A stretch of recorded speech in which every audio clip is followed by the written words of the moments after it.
Welcome to Math with Professor V. Here's your latest integral of the day. We have the definite integral from 1/12 to 1/4 of 1 over the square root of t plus 4t rad t dt. So pause the video if you want to try it on your own.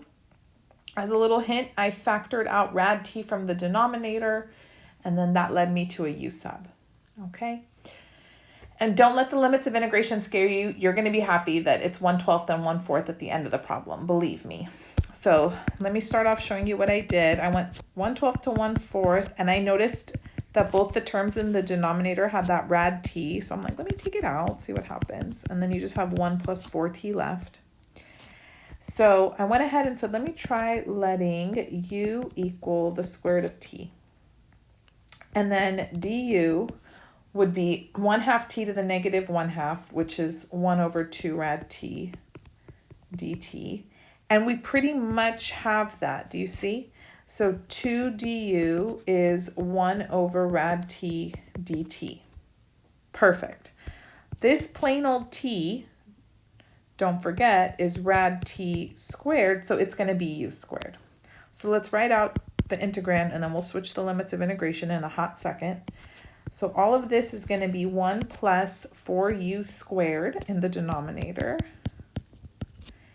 And then this dt over rad t is 2 du. That's what's upstairs.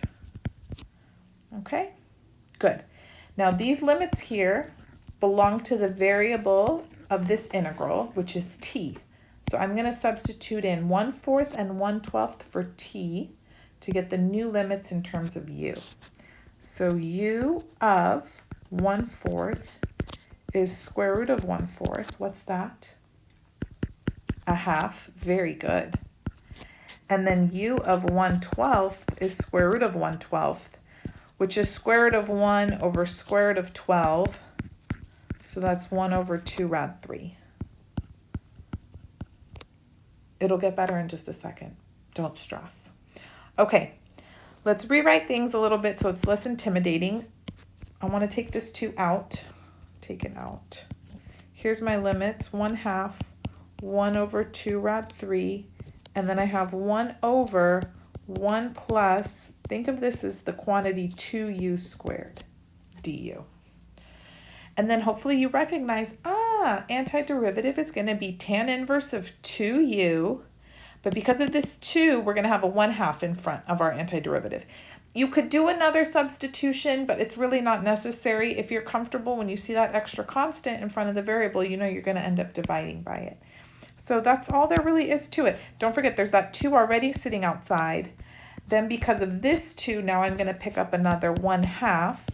I have tan inverse of 2u over 1, so just 2u. And then this gets evaluated from 1/2 to 1 over 2 rad 3. Now you're going to see why the limits are so lovely once we evaluate it. Okay, 2 and 1/2 outside, they just cancel. That's also great. Aren't we loving this? And then we have tan inverse of 2 times 1/2 minus tan inverse of 2 times 1 over 2 rad 3. So then this is just tan inverse of 1 minus tan inverse 1 over rad 3. Then you think back to those good old days in trig. So when is tangent equal to 1 at pi over 4?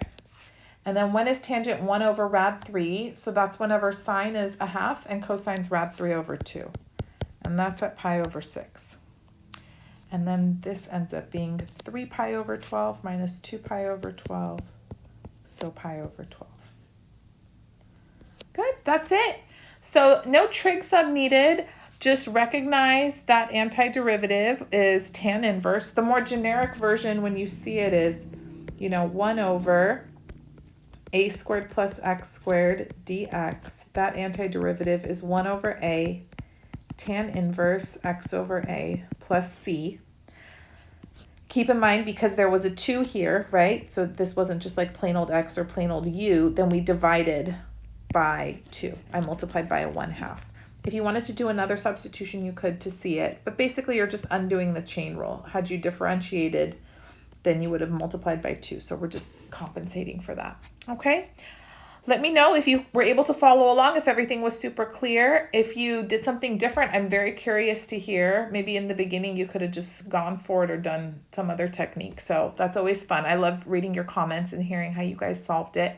I think these are great little puzzles. And also, since it's fall and a lot of students are starting Calculus 2 for the first time, I wanted to really do some problems that are going to build their technical skills and not scare them so much. Some of the integrals of the day are pretty spicy, but hopefully this is nice and in the middle. Okay, that's it. Thank you guys so much for your support. Don't forget to give the video a thumbs up, subscribe, and also follow me on Instagram, TikTok, Math with Professor V. I love you guys so much, and I'll be back sooner than later. Bye.